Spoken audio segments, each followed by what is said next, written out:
Bum, bum, bum. Good afternoon, everybody. Hope everybody's doing well.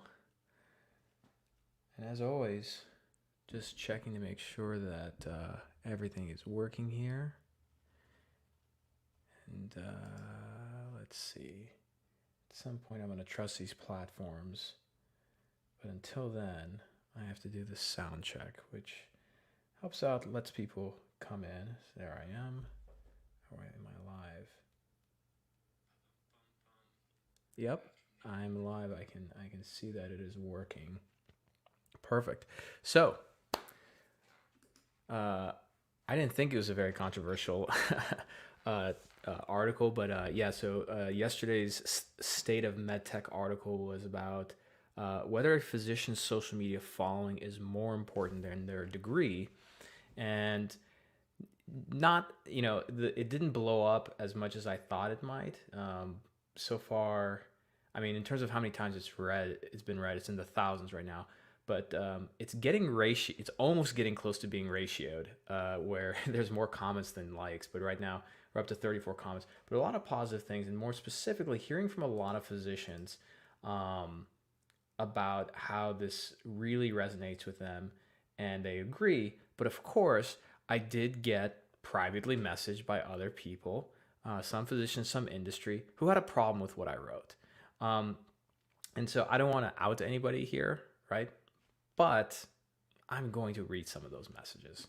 And so, and I kind of want to address, why I wrote this article, and more specifically, some of these questions that come up. So one of the messages, here we go. So this physician wrote me a message and said, "Hey Omar, really appreciate your thought-provoking article. My problem is that anybody can just get a social media following, and that should not be equated to the value of somebody's medical training or their degree. Just because some surgeon has thousands of people following them doesn't mean that they actually have influence." Kind of agree with that. I see the point, but here's what I would say: is yes, you should not just take it at face value and say, well, just because somebody has thousands of followers, that means what they're saying is correct. However, we're not in a consumer space where, we're putting up random photos on Instagram and doing funny things and just getting a following. We're talking about the business world, the healthcare world, and specifically here on LinkedIn. Yes, you can grow pretty quickly on LinkedIn, but to actually have the engagement, and you know we all know who has influence on LinkedIn, right, within our industries, and who doesn't, right? And so to do that, you have to put out a significant amount of content. You have to have some respect behind your name, and you have to have done the work. And so my point in writing this article is that, number one, the medical the healthcare industry, and let's just say that's medtech, meaning medical devices, right, and medtech technologies, biotech, and pharma. Those are the big culprits. I would loop in healthcare SaaS to an extent, but the SaaS roles are a little bit better.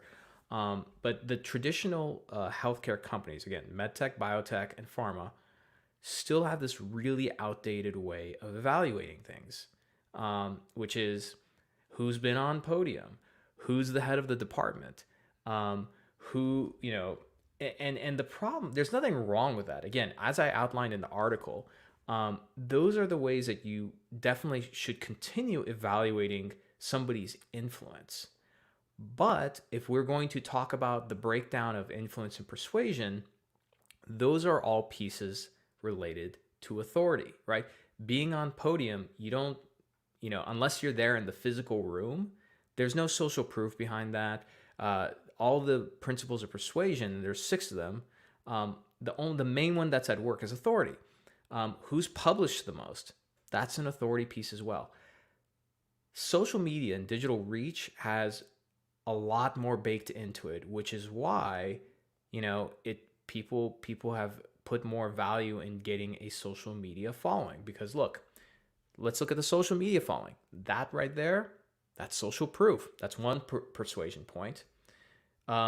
Getting verified with a blue check mark, that's an authority principle when it comes to persuasion. That's the second point. having, let's say, an attractive, you know, looking profile, clean content, everything, there's a liking effect to that, right? And then having your content shared and distributed and engaged with by, let's say, other blue check authority people, right? That's another piece of persuasion. So there's a lot of persuasion just baked into social media by itself, which is why that is actually really important to take into consideration. So for example, let's use, and again, I hope, Chet doesn't mind me saying this, and I know he doesn't. Chet Donnelly, Dr. Chet Donnelly, he's a spine surgeon. He and I went to medical school, and he is a practicing spine surgeon. He has been in practice just for a few years, but I would say he has more influence than a lot of other spine surgeons who have been in practice more. Why? He has a following on LinkedIn between spine surgeons and industry. He has an Instagram page with about 14,000 followers, and it's all spinal surgery cases, right? It's just showing cases and examples and new technologies. So of those 14,000 people, are there some of them who are just not surgeons? Yeah, of course. But for the most part, that's such a niche topic. You better believe that people who are in the spine surgery world, whether they're the surgeons, the nurses, the staff and everything, they're following and being influenced that. So when Chet Donnelly talks about one kind of robotic system over another, you better believe that that's going to play some kind of influence, right? There's a reason why this happens. And, and again, Nike, in my opinion, I mean, the influencers and using opinion leaders has been around since like the early 1900s. Edward Bernays, who wrote the book Propaganda, and he's like the father of PR and in many ways propaganda, nephew to Sigmund Freud, by the way. He really came up with this concept of using like key opinion leaders, but Nike took it to another level with Michael Jordan, right? And again, the point is where attention is, right? As simple as it is, where attention is, that's where energy goes, that's where money goes, that's where influence goes. So if you do a good job of not just doing some silly thing and getting attention, but capturing, sustaining that attention, you can channel it towards anything you want. People don't want me to use this example, but if you look at Jake Paul and Logan Paul, the Paul brothers, right? Those YouTubers who are making like tens of millions and hundreds of millions of dollars probably doing these like random boxing matches. They're not just one-hit wonders. And again, that's a whole other life and story, but they find ways to capture attention and sustain it over time and channel it towards action and behavior change, right? So there's value in that, right? But to this physician's point who sent me this message, that's true. Social media following is not enough. So like if the Paul brothers started endorsing some medical device, like nobody's really going to care about that, right? It might get attention, but it's not going to influence people. But combining the things that it takes to gain trust and authority in medicine, which means the trust and admiration of your peers, solid training, you're clinically sound, you are respected, which by the way, for the most part, if you do the right things, getting the respect of your peers and trust doesn't take a whole lot, right? Adding social media and influence to that just takes it to a whole nother level. This is why it's so important for these companies to evaluate physicians this way, in my opinion, right? And so this is why it's also important, because think about it. If you look at, so Chet's a great example. Let's look at here's a really good example. Scott Sigmund, the Fro, as you know him on LinkedIn. If you don't follow him, follow hashtag follow the Fro. So Dr. Scott Sigmund, orthopedic surgeon. So already by being an orthopedic surgeon, has a lot of people interested in getting his business. By the way, if you have questions, don't DM me. Just like, people, come on, this is a live stream for a reason. Drop your questions and comments like in the live chat, okay. So and by the way, if you can't drop your question in the live chat because you're shy about it, please don't DM me about it. So anyways, he's an orthopedic surgeon. So obviously everyone and their mother is trying to sell something to him because orthopedic surgeons bring in a lot of revenue for a hospital, et cetera, right? But Scott Sigmund also has 10 or 11,000 followers on LinkedIn. He has 24,000, 30,000 followers now on Instagram, right? So this guy has a following. So it behooves you as a company to have like a growing company page, a webinar, a podcast, some platform where if he's going to be invited to speak on a topic and he does not use your product, which he does, they don't have to, he has to be compelled for some reason to do so, right? And it doesn't even have to be your company page. This is why founders need to do a good job of building their brand and everything, because it's clout, it's influence, right? Joshua Gaspar, appreciate the content. Omar, keep it up, brother. Hey, thanks, man. Thanks for the shout out. Much appreciated. That's why it's important to do this. And again, the reason, like, why am I talking about this? Because the better that you get at evaluating people this way, right? Like, not just number of followers, but like who's following them. So here's, I'm going to use this for another article, but okay, how do you evaluate these things? Well, look, yes, number of followers is not enough. Well, go look at their posts. So like Scott Sigmund posts a lot about the practice of orthopedic surgery, but he also talks about the use of lasers, right? Specifically with ortho laser, right? And opioid sparing treatments, okay? So if you're a company that, is in that space at all, right? Or let's just say you're an orthopedic, let's say you're an implant company, he posts often, go and check his articles, go and check his posts, because it's publicly available to see who's liked and commented on these posts. Forget about even commenting. You can go and see who liked them, right? So in his posts, usually there are 30, 40 people who have engaged with it. Of them, if you just look at the likes, you will find other orthopedic surgeons in there. Then you go to their page, do an audit, look at their activity and be like, well, what other content are they engaging with?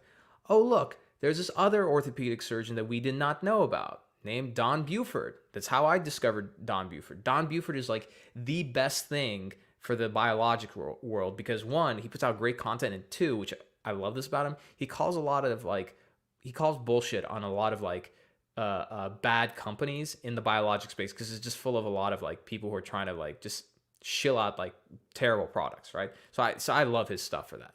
But that's how I've discovered him, right? And so if you're smart, you know how to set up a matrix and connect these things to figure out who's influencing who. If you just spend an hour doing this exercise that I just told you, and let's say, again, you're an orthopedic company, you will figure out very quickly who are the influencers within the space on LinkedIn, who are those same people on Twitter. On Twitter, it's a little bit more difficult, right? But let's just focus on LinkedIn, for example. And based on that, you can create a map and say, look, of these 10 people that we've just discovered that are orthopedic surgeons who are posting more than 3 or 4 times a week, these 3 have this kind of overlap, right? And so of these 3, we should try and just get one of them, right? These other 7, they have overlap here and there. This is the smart way to do it, right? It's kind of like when it comes to technology adoption, it doesn't do you any favors if you try and sell, if you sell to somebody in the exact same market, right? Yeah, granted, if you go and put up a robot in one hospital and one surgeon's using it, and then you go and leverage it into the adjacent hospital and get another surgeon using it, yeah, that's great, but that's not really, there's nothing particularly sophisticated about that. Intuitive built an amazing business doing that same model, right? Great. Doesn't work anymore, right? I mean, because everybody's doing that. What's smarter is to say, okay, if this physician is active at this hospital and they're active online, right? Who is engaging with them online? Because if they're doing this procedure, we can incentivize them to do a webinar, to post about us, etc. Who's engaging with our content? Oh, look, it's these people. Well, guess what? Those are the people who are now aware of your company and are more likely to be persuaded, right? This is half the battle for sales, which is, if I go and talk to the surgeon about our technology, do they know who our company is? Do they know about our technology and everything? That's half the battle. The other half is trying to justify it.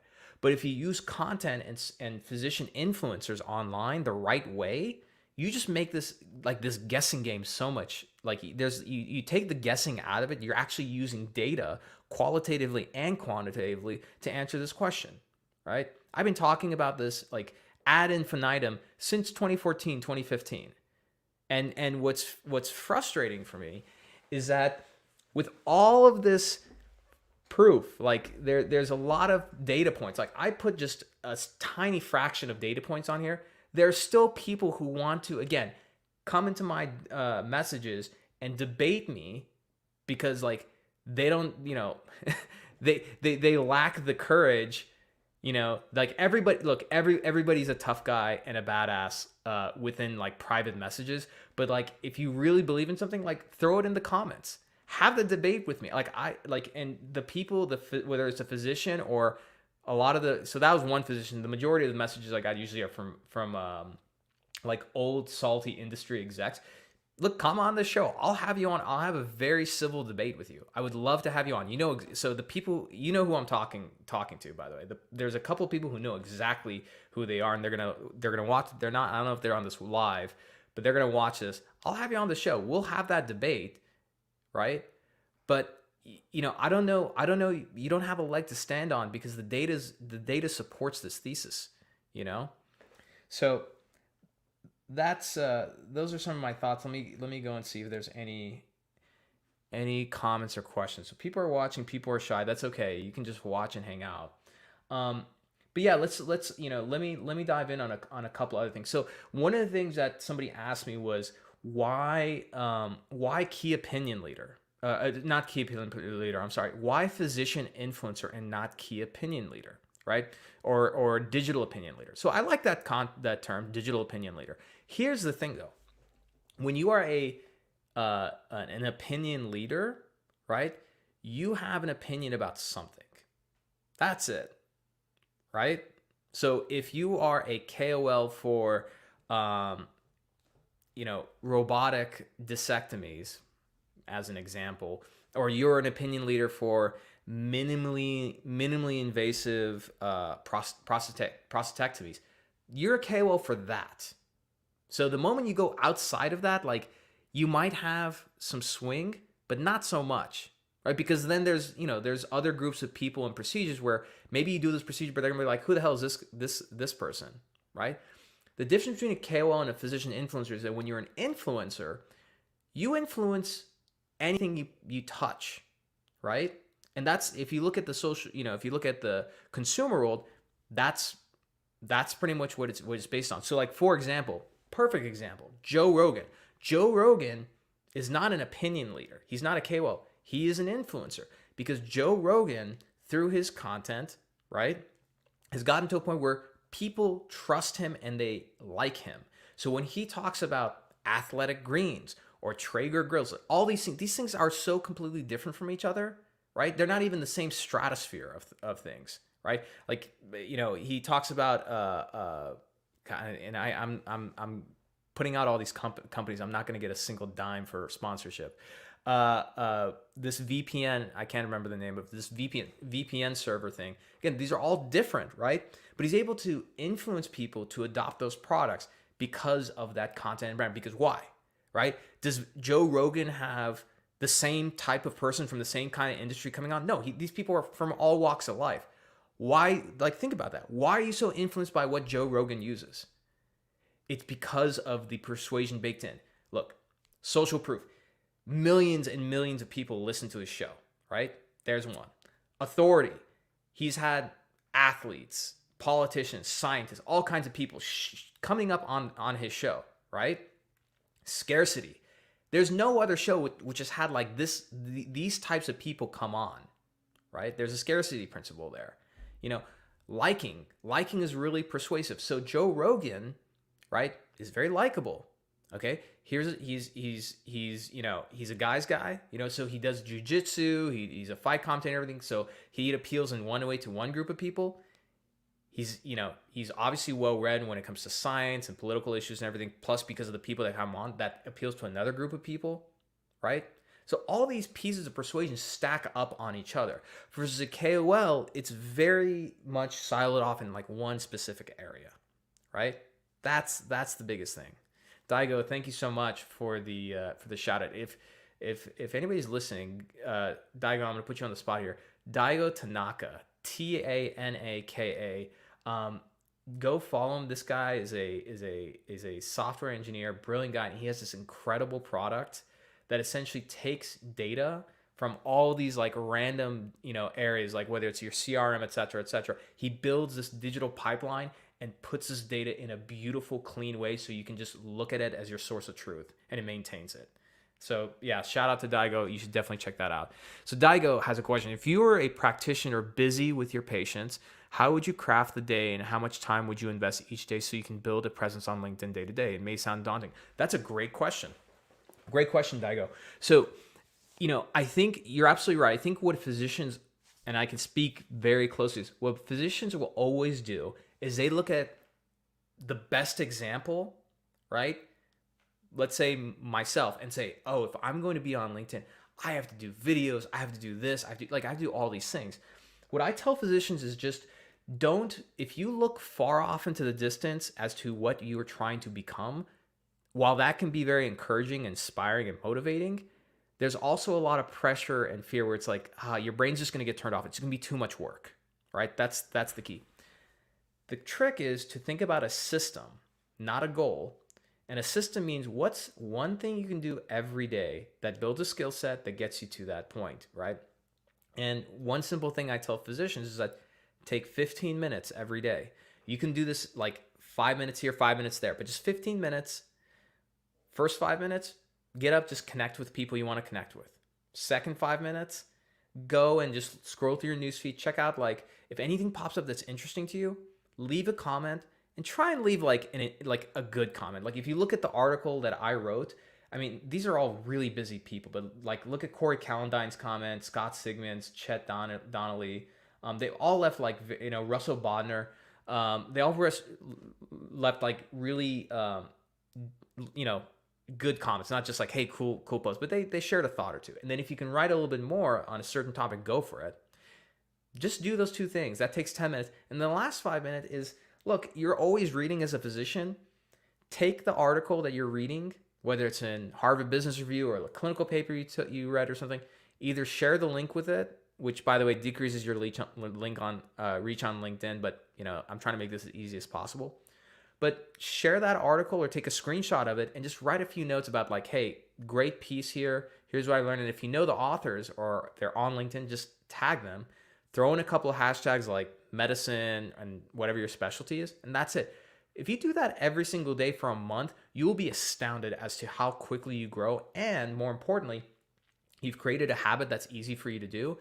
And you've gamed the system for your brain, because your brain, it's really like it's an animal. It's separate from you. And so you have to find ways to feed your brain little bits of dopamine so that you're encouraged and motivated to do this. Because if you look at it like, I got to write this article, I got to do these videos, you're never going to do it. You're always going to keep putting it off. Justin Wilson, great LinkedIn profile, by the way, profile photo. A lot of people don't know how to take good profile photos. Great photo because it's small here, but I could tell it's a nice, clean photo. So Justin Wilson asks, how can reps help surgeons build a brand without breaking regulations? I understand that social media is easier for me. How do I leverage these skills I have? Dude, great question. See, these are the kind of questions I want to see, guys. Please, Russell Bodner is here too. Shout out to Dr. Bodner. This is my new favorite person to follow because this gentleman, he's an orthopedic surgeon. He got big on LinkedIn doing what? And I'm going to use Dr. Bodner as an example. But before I get to Dr. Bodner, let me answer Justin's question.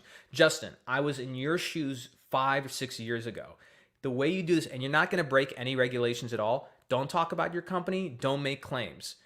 Get good at engaging with physicians online and supporting them. Look, let me tell you a dirty secret. Okay, you ready for this? The FDA is going to get pissed about this with me, but it's true. Stark Law, Sunshine Act, they apply to all kinds of things. You can't send a physician a gift. You can't give them money, like all these things, right? But guess what? You know what you can give that's free and there's no regulations on? Being thoughtful by resharing a physician's content and giving them a shout out. Sometimes for physicians that I try to meet, I will go and look up the most recent thing they published or what have they posted on Twitter or anything else. I'll take a screenshot, I'll reshare it, I'll tag them and say, hey, this is a great piece by Dr. I don't know who. Help them amplify their voice. When you amplify them, that gains a lot of trust, right? And the way you can help a physician is just say, let's say you're working with a surgeon, say, hey, Dr. So-and-so, listen, I respect you a lot. I feel like there's a lot of young surgeons out there that can really benefit from learning from you. Do you mind if I help you with your social media, with your LinkedIn? I'll take some photos of you in surgery. I'll make some notes. I'll create the post and write it out. I'll send it to you. All you got to do is copy paste it. I want to help you. Do that. If you find ways to engage physicians and help them that way, everyone will want to work with you. If you don't believe me, by the way, follow Dr. Vinod Dasa, D-A-S-A. He talks about this all the time. Now, to just touch on Dr. Bodner. So Dr. Bodner is new to LinkedIn, okay? And he might have more now, but when I checked out his profile a week or so ago, he's got 900 followers. That's not a lot of people, right? Like in the grand scheme of things, compared to like others who have thousands of people. But the reason why that's unique is that his posts, which I'm going to go and look at them right now, are constantly blowing up. I mean, his posts have more engagement than his follower count shows. So algorithmically, he's doing something right. So what is he doing? What, like, is he creating this like really extravagant video? Is he writing these long articles? No, he's not doing any of that. Literally what Dr. Bodner has done, I'm going to his profile right now and looking at it. Okay, now he's over 1,000 followers because like he's putting out good content, so he's growing fast. He takes a screenshot of somebody's LinkedIn. Literally, he just takes a screenshot, and then he knows how to copyright. Like I'm impressed because most marketers don't know how to copyright. He knows how to copyright. First 2 sentences of this post. Let's talk some turkey. I want to tell you about a true ace. That's it. I have to click see more because like what is this guy talking about? Why did he take this photo of this person or the screenshot? Then he writes this nice long post with no hashtags, by the way, which again, that decreases the reach. He's not getting the reach that he could be getting. No hashtags. And writes about how this person, I think, yeah, he's an engineer with a lot of patents. He works for Debut Synthes. He promotes this person and celebrates them, right? So what does that happen? What happens with that? That person obviously is going to engage with that. They're going to reshare it and everything. And then it becomes viral. Look, that post I just told you about, which again is a screenshot of someone's LinkedIn profile, and on top of it, no hashtags, has 193 likes, 11 comments. So based just doing the simple math of how I understand that LinkedIn algorithms work, like that's probably close to 10,000 views, if not more, using no hashtags. And he posted this, I think a week or 2 or 4 days ago, before he was over 1,000. So extremely well done. So Darshan is the MedTech community's beloved legal counsel. So I recommend you follow him. He has a great podcast. So he said that if that's deemed a transfer of value, that can be a problem. Yeah, that's true. Darshan, that's a good point. But again, in the world of like the theoretical, I have to respectfully disagree. What is the FDA going to do? They're going to come and say, "Hey, you've been too thoughtful by resharing these posts and saying that, you know, they're doing a good job." Like maybe, right? Maybe. But again, okay, so let's say you don't do that. Let's say you just go and comment on posts, just providing your perspective on a procedure without mentioning your company name, et cetera, et cetera. Let's say you're just going and liking and saying to the surgeon, "Hey, great job. Thank you for sharing this. Super helpful." No one's going to come down on you for that, right? And we live in the United States. We don't live in Australia, or like in Australia, they don't allow this stuff. It's weird.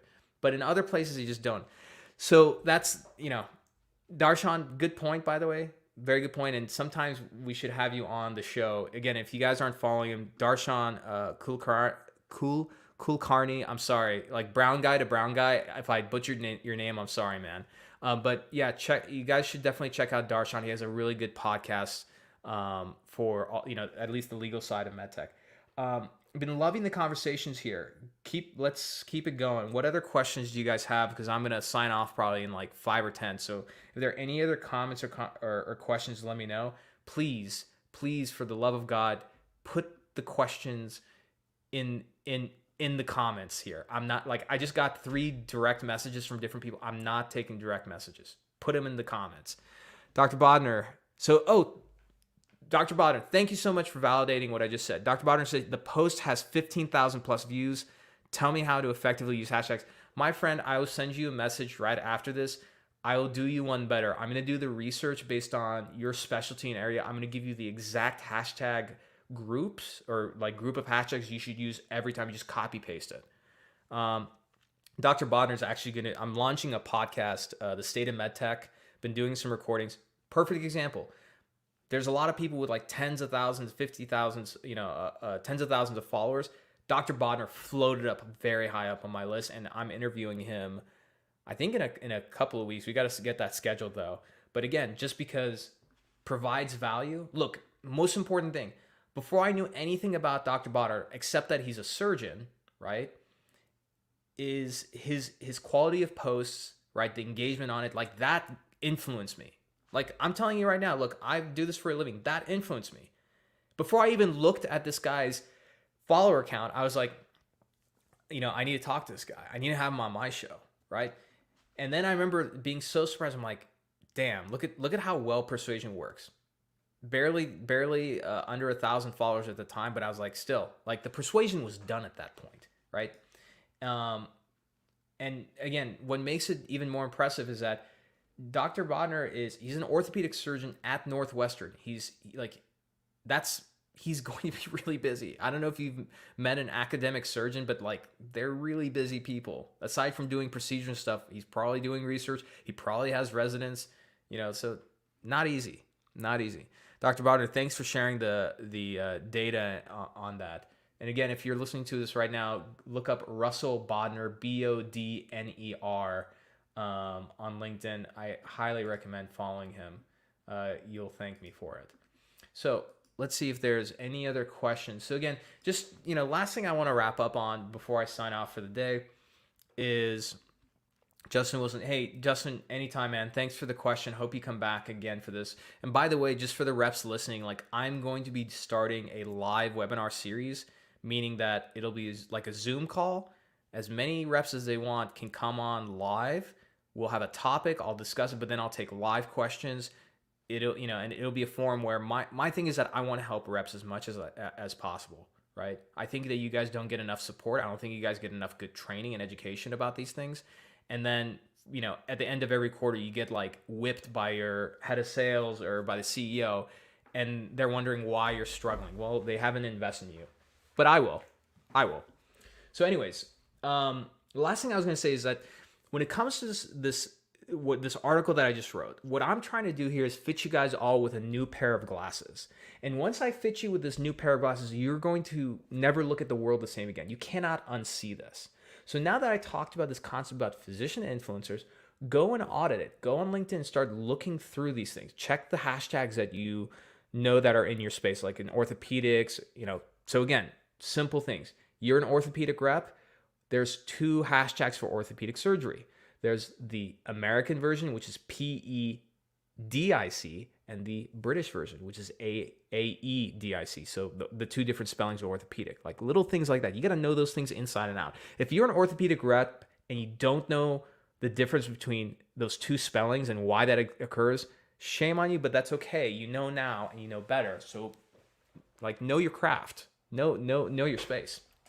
But what I would say is go and just forget about Twitter for now. Focus on LinkedIn and go down this rabbit hole. Spend time understanding this. The people who I know win is the people who know their customers inside and out better than they know themselves. And I know this is a cliche thing people say all the time. What I mean by that is that you better know your customers' desires and fears as well, if not better than them. That's the mark of a great person in MedTech. That's the mark of a great product person, great salesperson, great anything, right? And in order to get there, on one side, it's observation and research, and the other side is going directly to the source and having these conversations with those people and asking them and learning from them, right? But if you cannot demonstrate value, if you cannot demonstrate, deep understanding of anything, like no surgeon's gonna be interested in talking to you. But something as simple as just like, hey, this person's been pretty active on my social media. They've promoted my stuff. Like, yeah, I'll carve out 10 minutes of time to talk to them. That's a much better approach versus showing up to the OR unannounced like an asshole and trying to like slip in a quick elevator pitch while the surgeon's scrubbing in. Don't do that. I don't know who, at one point in the late 80s to 90s, yeah, that crap worked. That stuff does not work anymore. Don't do it. And any VP of sales or head of sales who disagrees with me, again, come on the show. Let's have a discussion. We can even not have your video up. It could be like an avatar. We can like, I'm sure I can figure out some way to kind of like change your voice so you can be really anonymous. Come on the show and have the debate with me. Anyways, that has been a very spicy edition of, I guess, what's becoming this Tuesday live stream. I think I'll keep doing this on Tuesdays. But anyways, now that the live stream ended, if you have some thoughts or ideas, now you can DM me. That's okay.